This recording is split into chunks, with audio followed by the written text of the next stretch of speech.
Gloria al Señor. Vamos a invitar a los niños a pasar a su clase de escuela dominical. Hermanos, esta mañana tenemos el privilegio de tener a nuestro hermano José Mario. Él va a estar aquí con nosotros este día y pues le hemos pedido que él comparta la palabra. Él es un pastor muy lindo ahí en Santa Ana, de gran ayuda para acá nosotros y todas las iglesias. Y lo hemos invitado esta mañana. Así que José Mario puede pasar por aquí. Hermanos, que podamos recibir del Señor su palabra esta mañana, de verdad, que nuestros corazones estén allí expectantes, nuestros ojos, nuestros oídos, y que lo que Dios haya a hablar y a nuestro hermano sea de bendición para nosotros y nos lleve a tomar buenas decisiones, hermanos.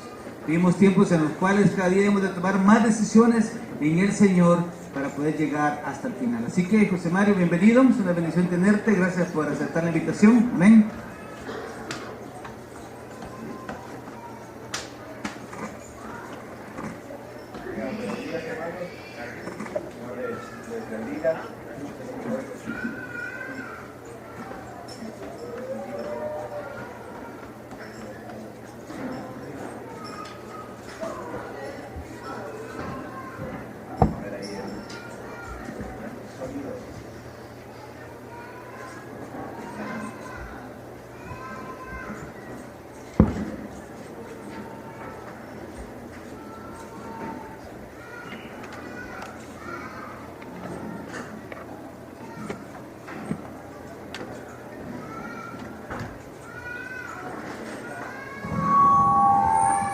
Ya fue encendido. Solo vale proyectar allá acá. Ahora sí, ¿verdad? Hoy sí ya escuché mi voz por las bocinas. Señor les bendiga, hermanos. Buenos días. Me alegra poder estar con ustedes y tener este tiempo para compartir. Y yo quisiera pedirles que abran su Biblia en la carta de Judas. En la carta de Judas. Ahí vamos a compartir esta mañana. Vamos a estar en la carta de Judas. Es la última carta en el Nuevo Testamento antes del Apocalipsis, ¿verdad? Ahí vamos a encontrar la carta de Judas. Y vamos a estar solo tiene un capítulo, ¿verdad? La carta de Judas solo tiene un capítulo. Y vamos a estar en los versículos 1 y 2. O sea, ahí tenemos un problema. No, ahí está, mire. Judas capítulo 1, versículos 1 y 2. Ahí vamos a compartir esta mañana con la ayuda del Señor. Y quiero que leamos esos dos versículos que van a ser nuestra base para esta mañana, desde la que vamos a predicar. Estamos ahí en Judas, hermanos, capítulo 1. Amén. Dice la palabra del Señor: Judas, siervo de Jesucristo y hermano de Jacobo, a los llamados, santificados en Dios Padre y guardados en Jesucristo, misericordia y paz y amor os sean multiplicados. Ahora, antes de avanzar, yo quiero que usted vea el versículo 3 y me diga por qué razón Judas escribe esa carta. Ayúdeme. Lea usted el versículo 3, quizás el versículo 4. Y antes de continuar esta mañana, quiero que usted me ayude y me diga por qué razón Judas escribe esta carta pequeñita, ¿verdad? Un solo capítulo, 20 y tantos versículos, pero quiero que usted me ayude. Ahí él dice por qué él escribe esta carta. Y creo que es una razón importante por la que él escribe esa carta. ¿Quién encontró ya la razón por la que Judas escribe esa carta? Nos la puede dar aquí a los demás voluntariamente. Ya les pusieron ahí, miren. Él quiere exhortarlos a qué, dice el pasaje. A batallar, ¿verdad? Le podemos cambiar ahí a batallar. ¿Y qué otra palabra le pone? Ardientemente. O sea, Él nos está llamando a una batalla, Él nos está llamando a una contienda, nos está llamando a una guerra. Pero ¿por qué causa debemos batallar? Dice Judas. Por la fe, ¿verdad? Que nos ha sido dada una sola vez, por la verdad. Judas escribe la carta para animar a los cristianos a que peleen por la verdad, a que batallen por la verdad, a que de ser necesario pongan en riesgo sus vidas para defender la verdad que una vez les ha sido entregada. Judas escribe para que los cristianos se levanten a batallar. Y el problema es que en la iglesia se habían metido falsos maestros, había falsas enseñanzas. Había hombres que andaban proclamando un evangelio falso. Había hombres que andaban fingiendo grandes poderes espirituales, pero sus vidas eran contrarias a la verdad del evangelio. Y Judas le dice a la iglesia: hermanos, es necesario que se levanten y batallen por la fe que una vez les ha sido entregada. Sin embargo, para poder hacer eso, es necesario que los cristianos entiendan cuál es su identidad, quiénes son en Cristo Jesús.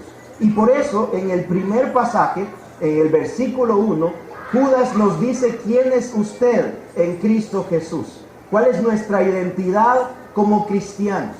Y de eso queremos hablar esta mañana. ¿Quién es usted en Cristo Jesús? ¿Cuántos están en Cristo Jesús? ¿Usted está en Cristo? Bueno, vamos a ver quién es usted en Cristo Jesús. Ahora, antes de ir a eso, yo quiero tomar un tiempo mayor de lo normal a entrar en el contexto de la carta, porque Judas no es una carta de la que se hable mucho. ¿Hace cuánto fue la última vez que le predicaron en Judas? ¿Alguien se acuerda de algún mensaje en Judas? Casi no, ¿verdad? Casi no vamos a Judas. Por eso queremos tomar un tiempo para entender el contexto. Y hay 4 cosas que yo quiero que usted sepa de esta carta antes de entrar a nuestro mensaje. En primer lugar, yo quiero que usted sepa que Judas utiliza una figura que se llama las triadas. Ahí va a aparecer el nombre. Las triadas. ¿A qué le suena tri? A 3, ¿verdad? Judas utiliza un recurso literario que se llama triadas. Y es un concepto importante para entender el mensaje que él tiene en la carta. Una triada son 3 elementos que están relacionados entre sí. Solamente en los 2 versículos que acabamos de leer, Judas utiliza 3 triadas, nada más ahí donde leímos. Es decir, 3 elementos que se unen entre sí. Ayúdenme a encontrarlos. En el versículo 1 y en el versículo 2, Judas utiliza 3 triadas. O sea, 3 elementos, más otros 3 elementos, más otros 3. Y cuando él menciona eso, él los está vinculando, y atrás de esa vinculación hay un mensaje para nosotros. Por eso es importante que sepamos acerca de las triadas para poder entender adecuadamente esta carta. Si usted encontró alguna, dígame cuál es una de las triadas que él utiliza. Él le desea a los cristianos 3 cosas. ¿Cuáles 3 cosas? Misericordia, paz y amor. ¿En qué versículo está esa triada? En el 2. Están relacionados entre sí. ¿Qué otra encuentra? Santificados. ¿Qué más dice? Llamados. ¿Y cuál es la otra? Guardados. Entonces, la identidad de los cristianos, Judas la describe usando una triada. 3 palabras: llamados, santificados y ¿qué más? Y guardados. Y le falta una triada que está en el versículo 1 y es de nombres. Aparecen 3 nombres ahí. ¿Quiénes son? Judas, Jesucristo, ¿y cuál es el otro nombre? Y Jacob. Y dijimos que las triadas implican una relación, y ya vamos a hablar de eso. Ahora, él utiliza entonces 3 elementos, 3 triadas para describir estos pasajes. Y en llamados, santificados y guardados está la realidad de quienes somos en Cristo Jesús. ¿Estamos claros entonces hasta ahí, verdad? Si usted sigue esa carta, yo lo animo a que la siga adelante hoy, ¿verdad? O esta semana, usted va a ver que él sigue usando 3, 3, 3, 3. Para darle otro ejemplo, miren el versículo 11, él menciona 3 malos ejemplos. Vaya, encuéntrenlos, para que me crea que la carta está llena de triadas. ¿Cuáles son los 3 malos ejemplos del versículo 11? Caín, Balaam y Coré. 3 malos ejemplos que no hay que seguir. Los falsos maestros, dice, son como ellos 3, ¿verdad? Pero están relacionados. Muy bien. Número 2, quiero que veamos quién es el autor de la carta. En el versículo 1, la carta dice que el autor es Judas, ¿verdad? Dice Judas, siervo de Jesucristo, hermano de Jacob. Sin embargo, en el Nuevo Testamento, o en la época del Nuevo Testamento, Judas es uno de los nombres más comunes, como llamarse ahora José. Levanten la mano todos los José que hay en este lugar. Ya, gracias hermano. Otro José, ya ves, somos comunes, ¿verdad? A cada rato, un José, ¿verdad? Levanten la mano todos los que conocen algún José. Todos conocemos algún José, ¿verdad? Ahora, si yo le digo todos los que conocen un Tiburcio, un Heráclito, yo tengo un compañero que se llamaba Heráclito, no, ¿verdad? Entonces, José es un nombre común. Y Judas también era un nombre común. De hecho, es un nombre que venía de una de las tribus de Israel. ¿Cuál tribu era? Judá. Entonces, Judas venía de Judá y por lo tanto era un nombre bastante común. Solo en el Nuevo Testamento hay 8 Judas diferentes, 8 personajes llamados Judas. Así que si usted creía que este Judas es el que traicionó a Jesús, no, ¿verdad? Era uno de los 8 que es mencionado en el Nuevo Testamento. De hecho, hay 2 Judas que son discípulos de Jesús, el que lo traicionó y otro que es hijo de Jacob. Pero hay solo entre los 12 que Jesús eligió, hay 2 que se llaman Judas. Imagínense qué abundantes eran los Judas en esta época. Por lo tanto, para entender qué está sucediendo, debemos saber quién es el Judas que está escribiendo esta carta. Y para eso, para que todos sepamos quién es él utiliza 2 descripciones. ¿Cuáles son las 2 descripciones que él da de sí mismo? Para que lo identifiquemos a él. ¿Siervo de quién? De Jesucristo. Cuando Pablo se identifica en las cartas, él no escribe siervo de Jesucristo. ¿Cómo dice Pablo? ¿Quién se acuerda cuando Pablo dice Pablo? Él no dice siervo de Jesucristo. Apóstol, dice él, ¿verdad? Entonces es uno de los apóstoles. Judas dice, bueno, esto de entender, no soy un apóstol, soy un siervo de Jesucristo. Ese es un aspecto importante. Pero número 2, ¿qué dice que es? ¿Cuál es el otro? ¿Hermano de quién? De Jacob. Cuando uno vemos que Judas simplemente dice, soy hermano de Jacobo, quiere decir que Jacobo tiene que ser un personaje muy conocido para que él lo utilice de referencia. De hecho, quiero decirles que en todo el Nuevo Testamento, el único que se describe como hermano de alguien es Judas. Nadie más se presenta como el hermano de tal persona, ¿verdad? Él es el único. Ahí en la cuadra me ha pasado, ¿verdad? Que ahora los nuevos vecinos dicen, usted es el hermano del doctor, ¿verdad? Como mi hermano llega con su bata y todo, entonces yo soy el hermano del doctor, así me conocen ahí, ¿verdad? El hermano del doctor. Sí, el pastor le digo. El hermano del doctor, ¿verdad? Y ese es el reconocimiento. Ahora, él dice, soy hermano de Jacobo. Eso quiere decir que todos los que leían la carta tenían que entender quién era este tal Jacobo. Y para eso quiero que vean el pasaje que va a aparecer ahí, Gálatas capítulo 2, versículo 9, está en la pantalla, y ahí aparece quién es este Jacobo del que Judas está hablando. En efecto, dice él, Jacobo, Pedro y Juan eran considerados, ¿qué dice el apóstol Pablo ahí? Columnas. Al reconocer la gracia que yo había recibido, nos dieron la mano a Bernabé y a mí en señal de compañerismo para que fuéramos a los gentiles y ellos a los judíos. Pablo está narrando cuando él se reúne en la iglesia de Jerusalén, que es la primera iglesia cristiana, donde los apóstoles eran pastores, y él dice, en esta iglesia había 3 líderes principales. ¿Quiénes eran los 3 líderes principales? Jacobo, Pedro y Juan.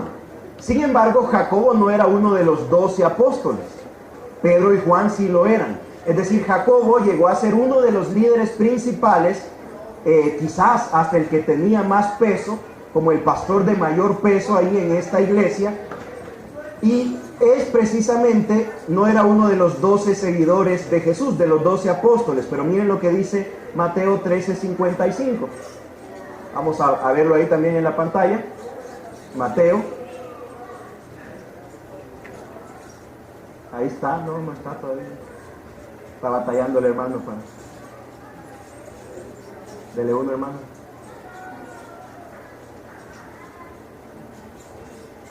No quiere, hermano. Y ahorita siente la vista de todos sobre él así. Ahí está, Mateo 13:55.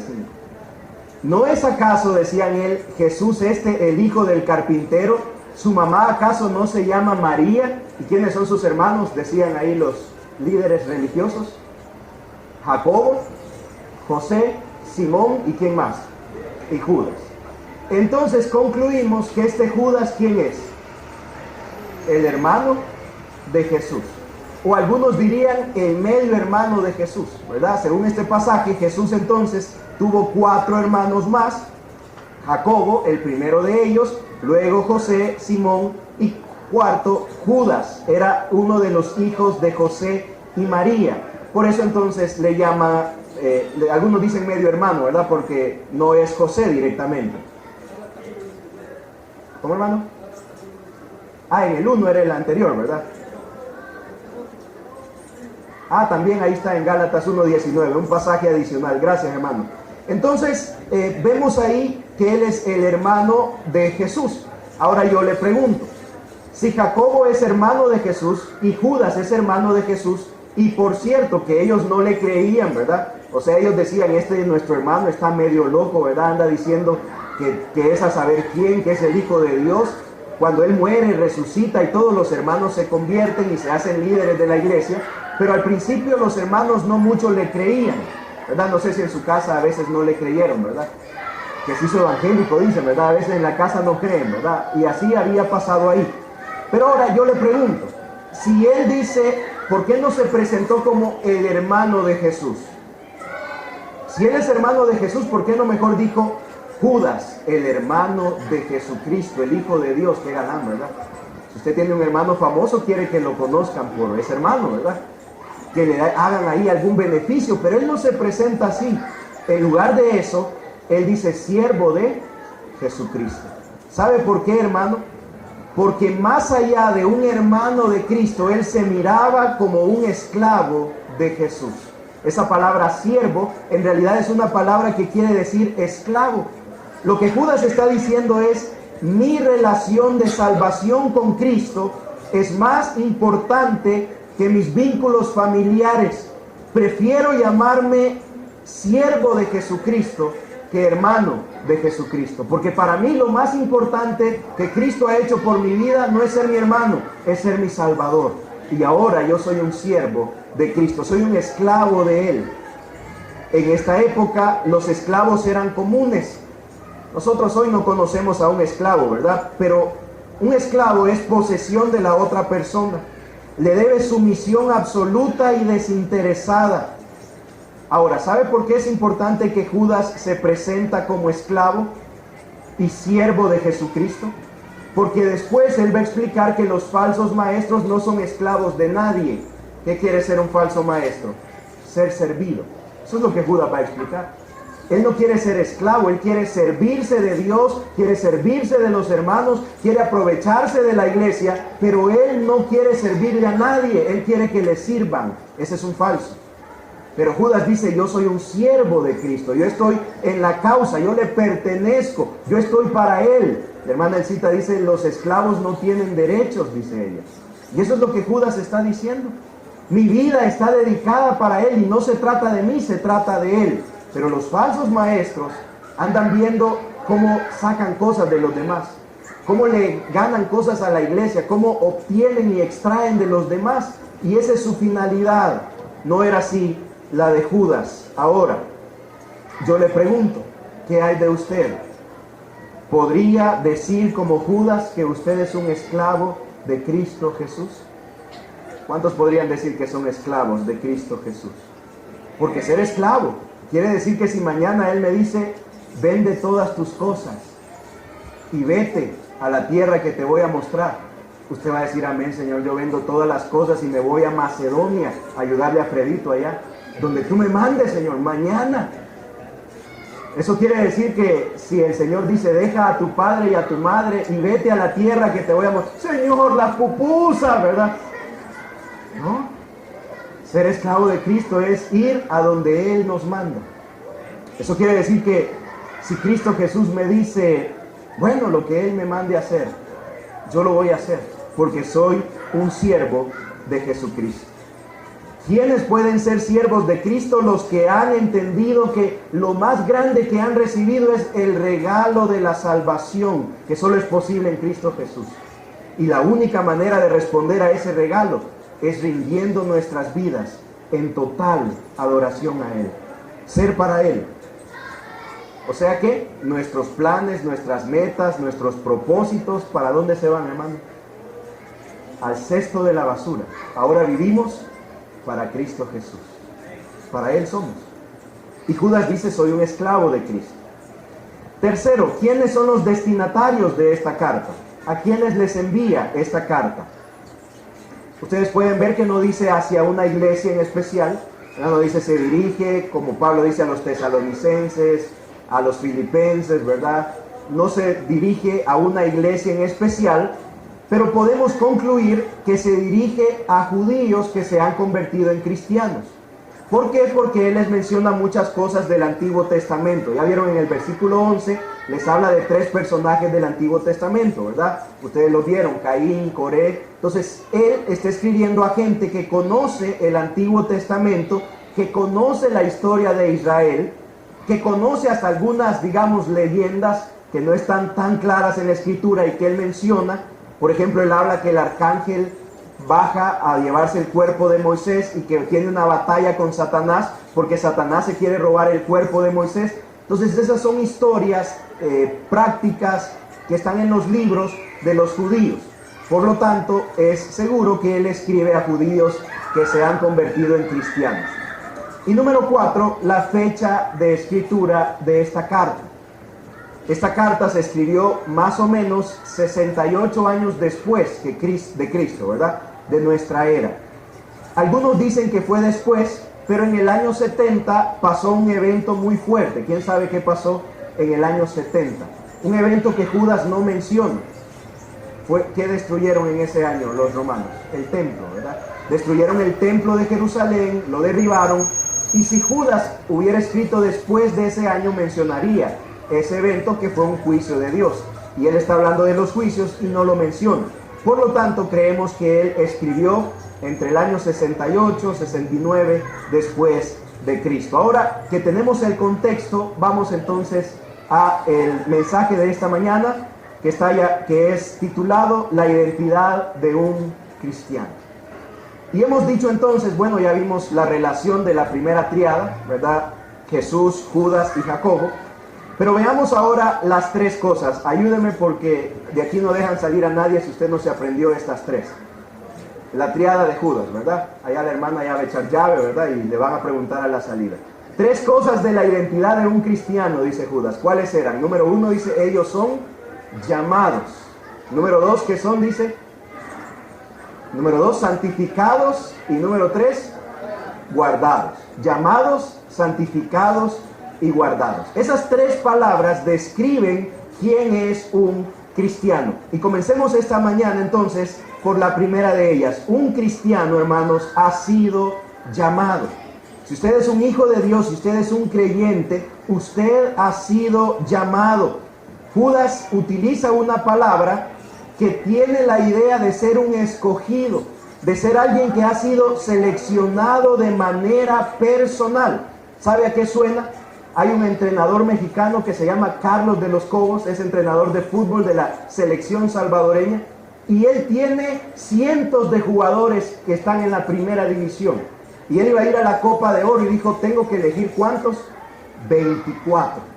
Y él agarró 24 personajes para que Honduras nos metiera 4-0, ¿verdad? Doloroso para todos los salvadoreños. El pobre del 4 estaba llorando ese día, ¿verdad? ¿Cómo duele? Decía. Eligió de manera personal. Hay otros que no los eligió, no pudieron ir.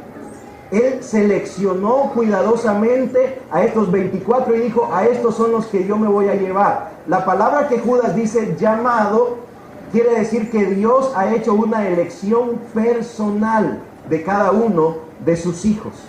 Y esa palabra se utilizaba de 3 maneras diferentes. Si usted toma nota, estas 3 maneras son importantes porque describen el llamado que Dios nos ha hecho. En primer lugar, esta palabra se usaba cuando alguien quería llamar o convocar a alguien a una misión. Cuando un rey, digamos, quería llamar a su ejército para ir a la guerra, él convocaba a su ejército y le entregaba una misión. Van a ir a este pueblo, van a ir a esta ciudad. Nuestro presidente ahora convoca a las misiones a través del Twitter, ¿verdad? Él dice, ordeno al secretario de Cultura y le da la misión. Ese es un llamado que hace el presidente. De la misma manera, esta palabra se usaba cuando una persona de autoridad llamaba a los demás a cumplir una misión. Lo que esto quiere decir o nos recuerda es que los cristianos hemos sido llamados para ser parte del reino de Dios, pero Dios nos ha entregado una misión.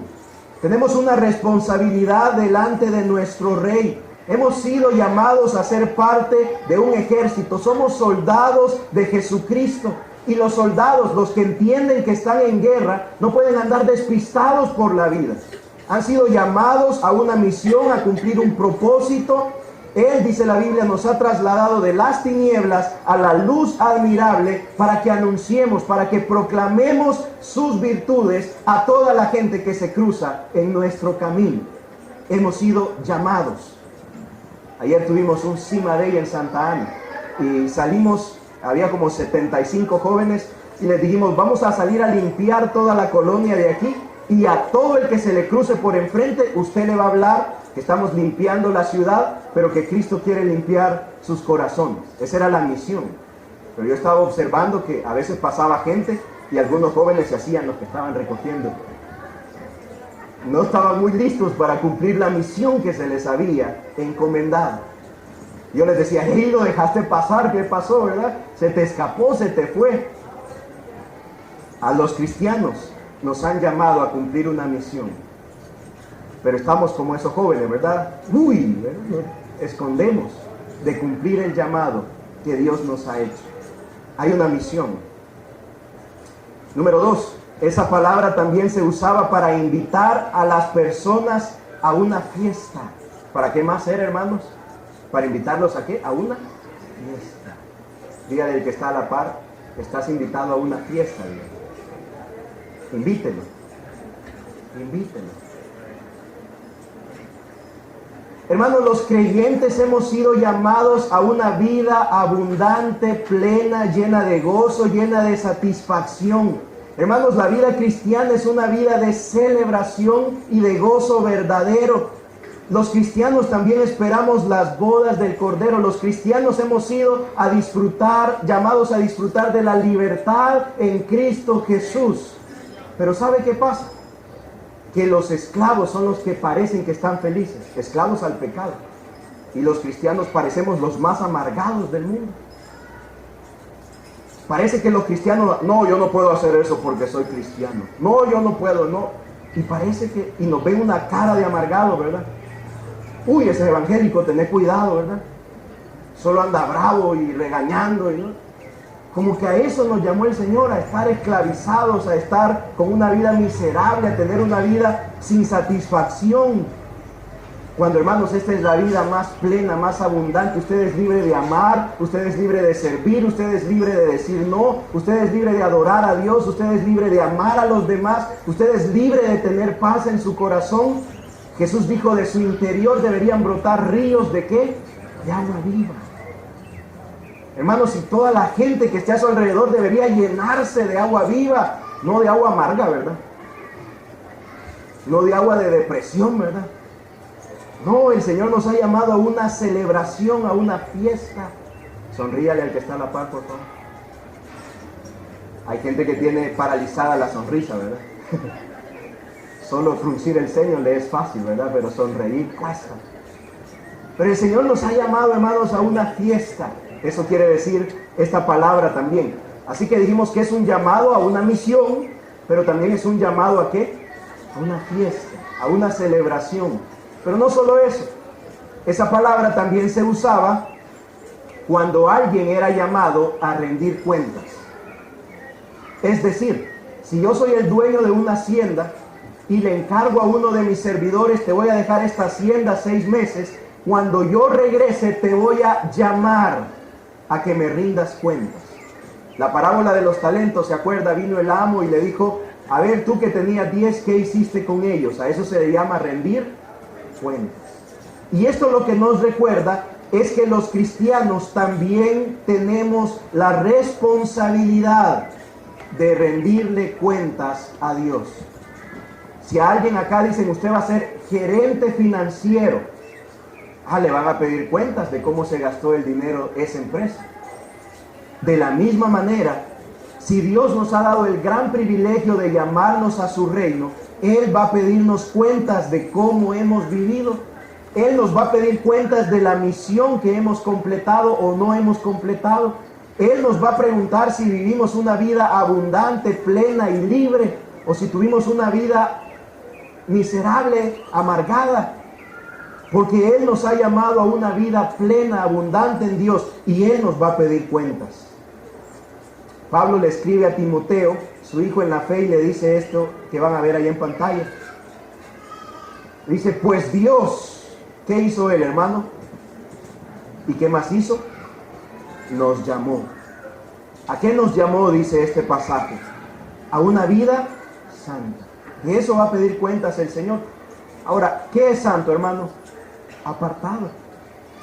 Dice la Biblia que Dios nos ha llamado para que usted viva apartado para Él, destinado a Él, dedicado a Él. Y de eso nos ha de pedir cuentas. Y mire qué más decía Pablo. No por nuestras propias obras. ¿Por qué nos llamó? Dice, por su propia determinación y gracia. Nos concedió este favor en Cristo Jesús. Y ahora eso es lo que no cabe en la mente humana, ¿verdad? ¿Cuándo nos dio ese favor? Dice, antes del comienzo del tiempo. Eso no entiende, yo no lo entiendo. Ni siquiera había dicho, sea la luz. Y ese favor ya usted lo había recibido en Cristo Jesús. Eso dice el pasaje.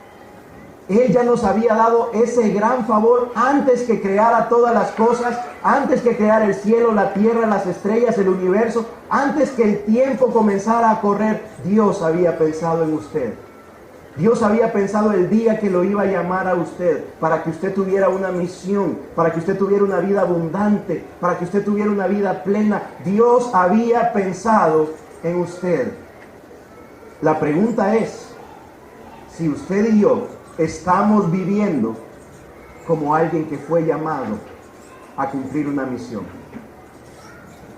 o estamos viviendo despistados, o estamos viviendo para nosotros, cuando hemos sido llamados a una misión más grande que la que usted y yo podemos tener. Como nos dice el coordinador de MINS aquí en el país, ¿verdad? El hermano Marvin Argumedo, usted no vino a este lugar. A usted lo trajeron, a usted lo llamaron. ¿Quién lo trajo, hermano? Dios lo trajo. ¿Quién lo trajo aquí? El hermano Carvajal. No, ¿quién lo trajo aquí? Dios. ¿Quién lo llamó? Dios lo llamó.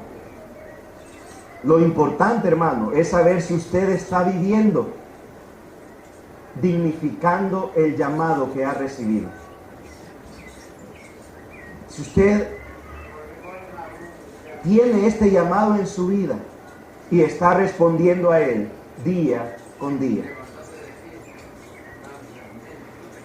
Lo primero, ¿verdad? Hemos sido, ¿qué, hermanos? Llamados. Número 2. ¿Cuál es la segunda palabra que dijimos, hermano? Santificado. Dígale al que está a la par, ¿ha sido qué, hermano? Dígale, por favor. Usted ha sido santificado. Veamos eso entonces. La palabra santificado, hermanos, voy a ponerme de maestro de lenguaje ahorita, ay, disculpe, pero está en pretérito, déjeme leer porque ya se me olvidó. En pretérito perfecto. ¿Alguien me podría decir qué significa pretérito perfecto? ¿O él? No. Pretérito perfecto. Bueno, déjeme explicarle. Aquí dice, es un tiempo verbal que expresa acciones terminadas en el pasado. ¿A dónde fueron las acciones, hermano? En el pasado. Se terminaron. Pero que siguen teniendo validez en el presente y que seguirán siendo válidas en el futuro. O sea, es una acción terminada en el pasado, pero que tiene efectos en el presente y tendrá efectos en el futuro. Lo que este verbo nos está diciendo, hermanos, es lo que leímos. Dios nos ha santificado antes del comienzo de los tiempos. Él dio un decreto para volverlo a usted santo. Y ese decreto es válido hoy. Usted sigue siendo santo ahora. Pero no solo eso, significa que mañana, ¿cuál va a ser su estado? Santificado. Es santificado en el pasado, pero seguirá estando santificado hasta el último día de su vida, apartado para Dios, reservado para Dios. Usted tiene propietario y eso no va a cambiar. Ahora, ¿qué implica ser santificado? Bueno, en primer lugar, lo que hemos leído, que Dios nos amó antes de la fundación del mundo. ¿Entiende eso usted, hermano? No. A lo mejor a usted ni lo planearon, ¿verdad? Ni sus papás. De repente fue, ¿verdad? Quizá usted empezó con algo de susto su vida, ¿verdad? Que, mira vos lo que pasó, ¿verdad? No sé. Y que no te tomaste la pastilla, vos. ¿Cómo no? Pero mira, así, ¿verdad? Podría ser. Pero Dios había pensado en nosotros antes de la fundación del mundo. Pero en segundo lugar, ese amor también requería enviar a su Hijo a la cruz del Calvario para que muriera en nuestro lugar. Así que Dios envió a su Hijo, lo clavó en la cruz y descargó sobre él todos nuestros pecados. Todo el castigo de nuestra paz fue sobre él para que usted sea santificado. Pero no solo eso. Esto también requería que Dios enviara al Espíritu Santo para que nos convenza de nuestro pecado y para que nos dé un corazón nuevo que pueda venir al sacrificio, que pueda venir a la cruz y postrarse en la cruz del Calvario. Por eso dice la Escritura, el Espíritu Santo nos convence de pecados. El Espíritu Santo nos atrae a Dios. Hermanos, sin el Espíritu Santo usted jamás vendría a Dios. Porque el hombre, dice Pablo en Romanos, no quiere agradar a Dios y no puede agradar a Dios. Cuando el Espíritu Santo nos convence de nuestro pecado, corremos al Salvador para encontrar salvación. Pero eso, hermano, lo produce el Espíritu Santo. Y no solo eso, sino que el amor de Dios sigue protegiendo a sus hijos por el resto de la eternidad. Dios lo garantiza, nos protege para darnos ese estado. Es por eso que el apóstol Juan, mire lo que le dice en la primera carta. Va a aparecer ahí también. Fíjense. ¿Por qué creen que el apóstol Juan empieza con esa palabra? Fíjense. Que a veces lo pasamos por alto. Fíjense qué gran amor nos ha dado el Padre, que se nos llama como hijos de Dios. Y no solo se nos llama hijos de Dios, lo somos. Somos hijos de Dios. ¿Ha entendido la magnitud y la grandeza del amor necesario para que usted ahora sea llamado hijo de Dios? Para que usted ahora esté santificado, apartado para Dios, para que ahora su vida sea para Él. Así de grande es el amor que el Padre nos ha dado. Ahora, pensemos en nosotros. La Escritura dice que nosotros amamos a Dios. ¿Por qué causa? Porque Él nos amó primero. Lo que quiere decir es que cuando vemos un amor tan grande como el que Dios ha tenido por nuestras vidas, lo que podemos hacer es responder en un amor desmedido. Francis Chan dice loco amor, en un loco amor hacia Dios. Pero quiero bajarlo más. Si usted ama a Dios, entonces usted ama al prójimo. ¿Se acuerda aquel pasaje donde Jesús dijo: porque tú me diste de comer, porque me vestiste, porque me diste de beber? ¿Y qué van a decir los cristianos aquel día, hermano? Señor, ¿cuándo yo te di de comer? ¿Cuándo yo te di de beber? ¿Cuándo te vestí? ¿Cuándo va a ser eso, hermano? Cuando usted lo haya hecho por uno de sus pequeños. Cuando usted lo hizo al prójimo. Cuando usted le dio de comer al prójimo. Cuando usted le dio de beber al prójimo. Cuando usted vistió al prójimo. Eso es amar a Dios. Y esa es la única respuesta posible. Cuando el prójimo, amar al prójimo, cuando hemos conocido el amor de Dios. Yo le pregunto, ¿ha experimentado usted ese amor de Dios? ¿Está derramando ese amor sobre otras personas? ¿Qué tal hacia sus familias? A veces en las familias es de lo más difícil demostrar el amor. ¿Qué tal hacia los enemigos? Aún a los enemigos la Biblia dice que debemos amarlos, desconocidos, etc. Mostrar el amor. Yo quiero que piense. ¿Cuál fue la última demostración de amor que usted hizo hacia otras personas que quizás usted ni conocía? como el buen samaritano. Él conocía a él, al que estaba tirado ahí, ¿no? ¿Cuál fue ese último acto de amor que usted realizó? Pero vamos entonces a lo tercero. Ya dijimos lo primero, un cristiano ha sido ¿qué? Llamado. Número 2, un cristiano ha sido santificado. Pero número 3, un cristiano es guardado por Jesucristo. En la Reina Valera hemos leído, ¿verdad?, que el pasaje dice guardados en Jesucristo. Sin embargo, cuando vemos la traducción de la NBI dice guardados por Jesucristo, así como otras versiones. Y nos ajustamos más a esa traducción que dice por Jesucristo. Es que lo que Judas quiere decir, hermanos, es lo que Jesús nos enseñó. Jesús ha prometido mantener seguras a sus ovejas. Esa es una promesa de Cristo. Esa es una promesa de Él. Él prometió guardar a los suyos. Mira lo que dice el Evangelio según San Juan, en el capítulo 10, versículo 27. Estas son palabras de Jesús. Y veamos si nos identificamos con ellas. Dice el Evangelio de Juan: mis ovejas, dijo Jesús, ¿qué hacen, hermano? Oyen mi voz. Si usted es una oveja del Señor, ¿usted qué va a hacer? Escuchar su voz. Y no solo eso, yo las conozco, dice Jesús, y ellas me siguen.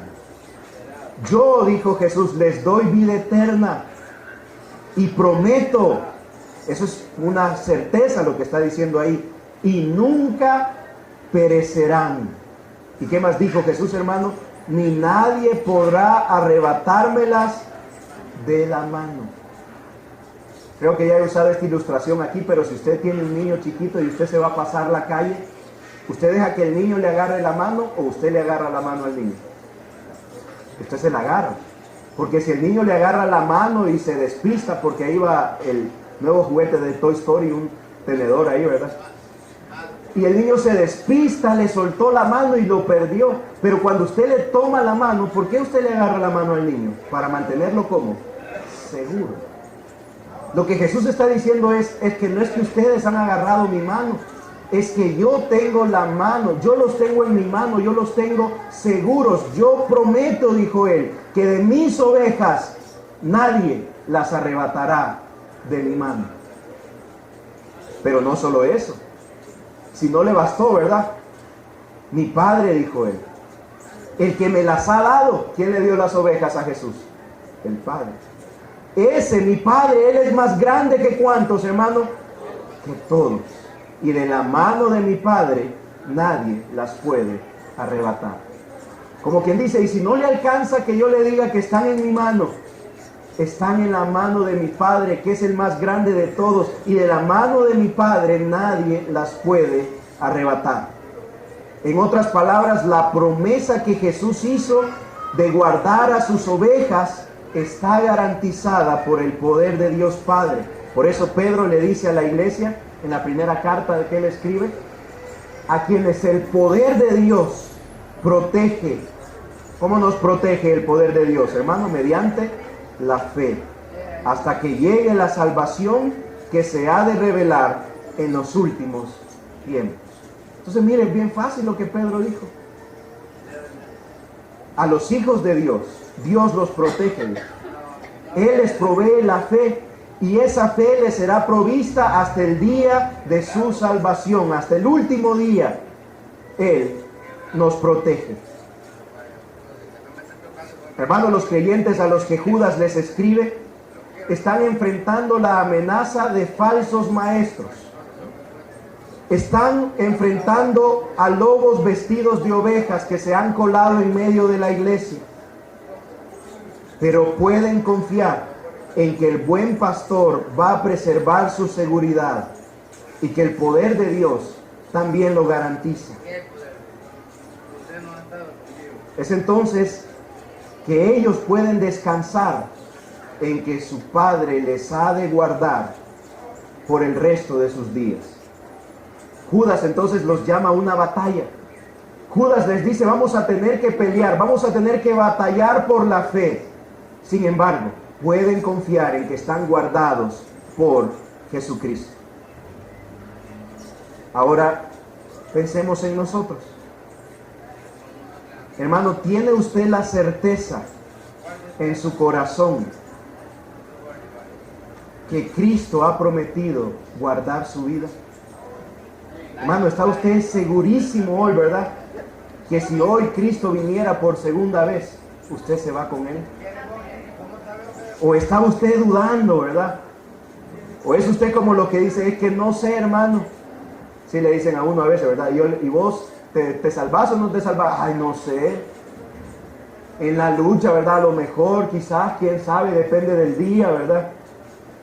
Depende de qué hice, qué no hice, depende de cómo esté hoy. Depende de si amaneció oscuro, lloviendo o con sol. Hermano, mire, es que el que vive inseguro, ese ni siquiera puede pensar en los demás y servir a los demás, porque ¿en quién está afligido nada más? En Él. Está tan afligido que, ay, dice, ¿cómo voy a ayudar a otros si ni sé si yo voy a llegar? Si apenita voy yo, hermanos. Y usted quiere que sea yo que me ponga en evangelismo y ¿qué? Mejor me evangelizo yo solo primero, porque yo no sé, hermano. Y está inseguro y no sabe qué es de su vida. Pero Cristo, por eso dice también la palabra que los que son hijos de Dios tienen el Espíritu Santo, y el Espíritu Santo da testimonio y clama, como dice, Abba Padre. Ahora, eso no quiere decir que uno no se va a examinar, que uno no va a ver si está en la fe, que uno no va a ver si hay cambios en su vida. Esas son las garantías de lo que Dios está haciendo. Pero hermano, si usted está consciente que el Señor ha llegado a su vida, que Él lo ha transformado, que Él ha cambiado su corazón, puede estar seguro que el que comenzó la buena obra la perfeccionará hasta el día de Jesucristo. Concluyamos esta mañana. Judas ha dicho cuál es la identidad de los cristianos, descrita en 3 palabras. ¿Cuáles son? Llamados, santificados y guardados. A partir de eso, él pide para que a cada creyente se le multipliquen 3 cosas. ¿Qué quiere Judas que se multiplique en su vida? Algunos quisieran que la respuesta fuera dinero, dinero y dinero, ¿verdad? Pero no es eso lo que dice Judas. Lo que él quiere que se multiplique en su vida es misericordia, ¿qué más, hermano? Paz y amor. Multiplicar es una palabra que quiere decir hasta que se llene, hasta que el vaso esté rebalsando. Es decir, Judas quiere que nuestras vidas rebalsen de misericordia. ¿Sabe por qué, hermano? Porque cada día pecamos y cada día necesitamos la misericordia de Dios y venir ante el trono de Dios y arrepentirnos y pedirle perdón, porque cada día le vamos a fallar, de pensamiento, de palabra, de acción. Necesitamos misericordia abundante en nuestras vidas. Lo número 2, él pide para que tengamos paz. La paz que sobrepasa todo entendimiento solo es posible cuando todos nuestros pecados han sido perdonados. Por eso el salmista decía, mientras callé, ¿qué le pasaban a mis huesos? Se envejecían. Me enfermé, estaba mal, me sentía mal. Pero cuando nuestros pecados han sido perdonados, tenemos paz, paz abundante. Y el amor. Cuán grande bendición es saber que Dios ha derramado su amor sobre usted, que Cristo le amó tanto que fue a la cruz del Calvario para perdonar sus pecados, y que el Espíritu Santo le ama tanto que estará con usted todos los días hasta el fin, siendo el sello, siendo la garantía de lo que Dios ha hecho en su vida. ¿Está usted disfrutando la misericordia, la paz y el amor de Dios? Si usted no ha entregado su vida a Cristo, estas 3 bendiciones están disponibles para todo aquel que viene a Jesús, que se arrepiente de sus pecados y que confiesa a Jesús como el Señor de su vida. Ahí donde está, yo quiero invitarle a que pueda cerrar sus ojos e inclinar su rostro.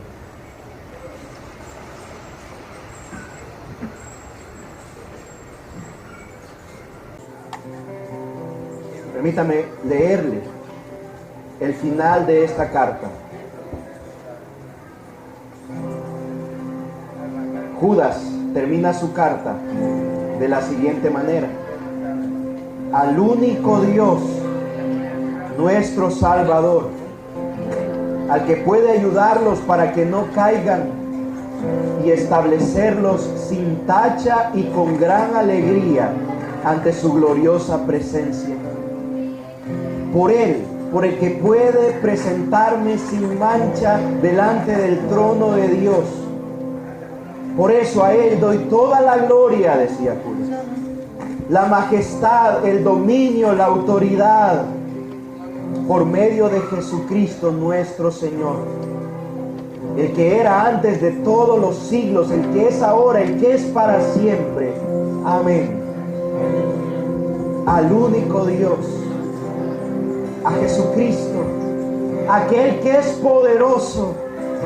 Para Él vivimos, para darle gloria, para darle honor, para darle dominio, para dar la potestad, porque por Él, para Él existen todas las cosas, fueron creadas. Él es el centro de todas las cosas y nuestras vidas solo tienen sentido cuando las dedicamos a Él, al llamado que nos ha hecho. A los que somos hijos de Dios, ahora se nos recuerda que vivimos para aquel que es poderoso, a guardarnos sin caer y de presentarnos sin mancha delante del trono de Dios. Mientras entonamos esta alabanza, usted pueda decir: Señor, mi vida es para ti, para el que es poderoso. Mi vida es para darte gloria, para darte honra, para entregarte el dominio, la potestad, por los siglos de los siglos. Aquel que es poderoso.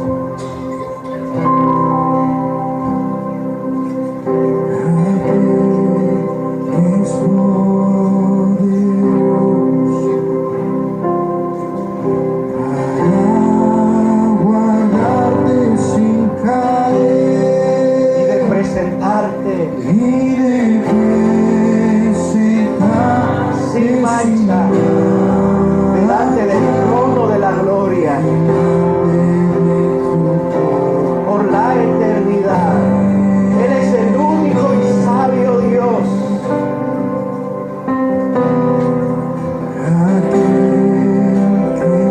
¿Cuántos viven para aquel que es poderoso para guardar nuestras vidas?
reinas por los siglos de los siglos.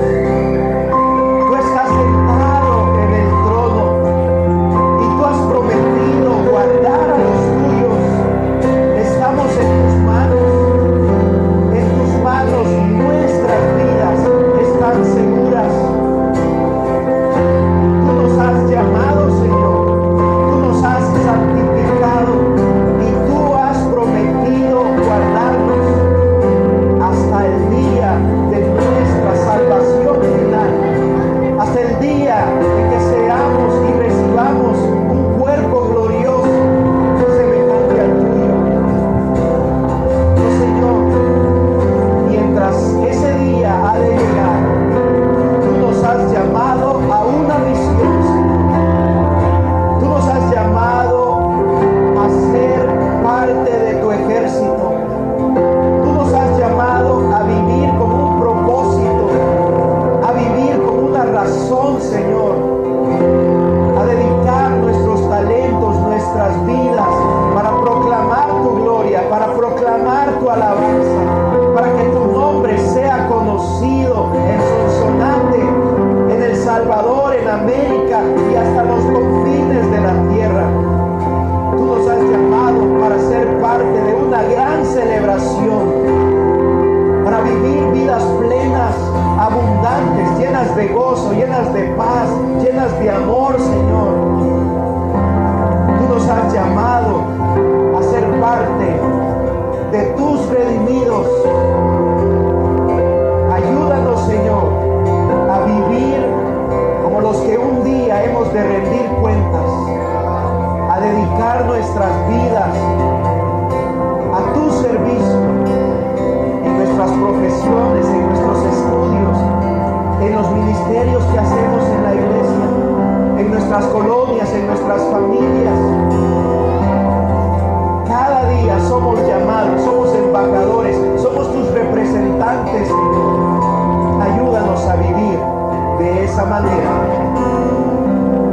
confiando en tus promesas, confiando en que tú nos has santificado y que nos has de guardar. Padre, y si en este lugar hay algunas personas que no están seguros de su salvación o que nunca han entregado sus vidas a ti, hemos recordado esta mañana que tu Espíritu Santo es poderoso para atraernos a ti, para convencernos de nuestro pecado. Espíritu Santo, haz tu obra esta mañana sobre aquellos corazones que vinieron alejados, que vinieron dudosos, que vinieron separados. Oh, que tus lazos de amor, Espíritu de Dios, puedan llegar hasta ese corazón en esta hora, que puedas atraerlos a ti por tu gracia irresistible, que produzcas el milagro más grande, el del nuevo nacimiento. Y oro, Señor, finalmente por esta iglesia Oasis de Amor aquí en Sonsonate, tus llamados, tus santificados, los que tú has prometido guardar. Oro, Señor, para que esta mañana en sus vidas se multiplique la misericordia, la paz y el amor que proviene de ti, Señor. Y que se multiplique de tal manera que ellos estén rebalsando, Señor, para que al ir a sus hogares, para que al ir a sus colonias, derramen tu misericordia, tu paz y tu amor sobre aquellos que la necesitan a su alrededor, Señor. Lo pido en ese nombre, que es sobre todo nombre, en el nombre de Jesús. Amén.